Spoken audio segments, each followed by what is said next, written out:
ঈদ উল ফিতরকে সামনে রেখে জমে উঠেছে নরসিংদীর শেখেরচর বাবুঘাটের পাইকারি বাজার। দেশের বিভিন্ন জেলা থেকে আসা ক্রেতারা ভিড়ে সরগরম করছে বাজারটি। বিগত কয়েক বছরের তুলনায় এবার বেচাকেনা বেশি হওয়ার আশা করছেন ব্যবসায়ীরা। নরসিংদী থেকে হৃদয় খানের তথ্যচিত্রে ডেস্ক রিপোর্ট।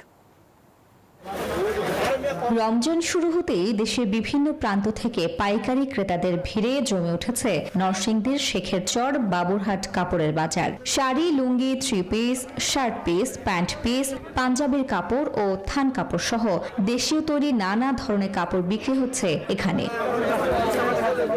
মান ভালো ও তুলনামূলক কম দামের কারণে দেশের নানা জেলা থেকে ব্যবসায়ীরা এখানে আসেন। রোজার আগেই পাইকারি বেচাকেনা শুরু হলেও খুচরা বিক্রি এখনো পুরোপুরি শুরু হয়নি। তবে ঈদ যত ঘনিয়ে আসবে বিক্রি আরো বাড়বে বলে আশা করছেন ব্যবসায়ীরা।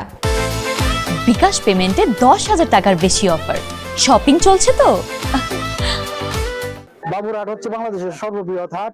এখান থেকে সব জায়গার লোকজন আইসা কেনাকাটা করে, এখান থেকে মাল নিয়ে আমরা মোটামুটি ভালোই লাভবান হই। আমরা কালার সবকিছু ডাইনিং থেকে সবকিছু ভালো রঙের এবং দামও সস্তা। এখানে আপনি দেশীয় কোয়ালিটি সব ধরনের কাপড়গুলো এখানে অ্যাভেলেবেল পাবেন। এই বছর তো রোজার আগে নির্বাচনের কারণে আমরা মোটামুটি একটু ঝামেলায় ছিলাম, কিন্তু আলহামদুলিল্লাহ এরপরে রোজার পরে কভার হয়ে গেছে। নতুন সরকারের আমলে আলহামদুলিল্লাহ চলতেছে ভালো। আলহামদুলিল্লাহ বাজারে দূর দূরান্ত থেকে ক্রেতারা আছে, এখানে কম রেটে কাপড় পায়, দেশীয় কাপড়।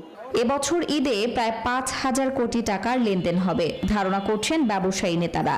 এবার তো 4 থেকে 5,000 কোটি টাকার মতন একটা ট্রানজেকশন হবে এই বাজারকে, নরসিংদী কেন্দ্রিক এই বাজারকে কেন্দ্র করে, যেহেতু সারা দেশের বাজারটা এখানে।